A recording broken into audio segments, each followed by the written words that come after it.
27 araw bago ang barangay at sangguniang kabataan elections, halos 100% handa na raw ang COMELEC. Ang mga natitira pang hinahabol, tinutukan ni Tina Panganiban Perez.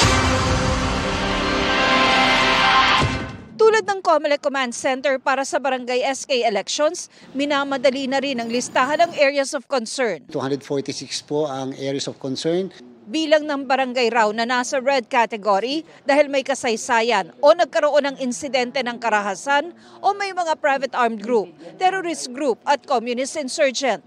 Hindi pa kasama riyan ang Negros Oriental na sa ngayon ay nag-iisang-isa sa ilalim sa COMELEC control kasunod ng pagpatay sa gobernador nito noong Marso.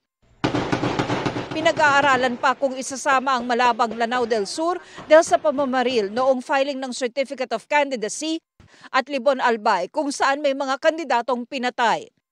Nasa yellow category naman ang Socorro, Surigao del Norte, kung saan nakabase ang isang grupong inaakusahang kulto at sasadyain ng COMELEC chairperson. Gusto natin i-assess mismo ang sitwasyon. Sisimula na rin sa October 5 ang distribusyon ng mga balota at iba pang accountable forms. Ang mga nakabalot na ito ay mga official ballot na gagamitin sa Barangay SK election sa October 30.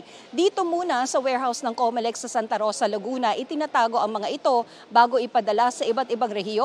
Target ding ilabas sa loob ng linggong ito ang pinal na listahan ng mga kandidato kahit may mga pending pang disqualification case. Kahit po manalo sila o kahit po matapos sa eleksyon, pero may disqualification cases sila, tatanggalin pa rin po namin sila. Yung mga nagbabalak mamili ng boto, i-disqualify din namin.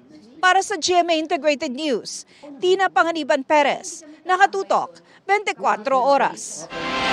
Mga kapuso, kasama nyo kami 24 oras. Mag-subscribe sa GMA Integrated News sa YouTube. Sa mga kapuso abroad, bisitahin ang GMA Pinoy TV at www.gmanews.tv.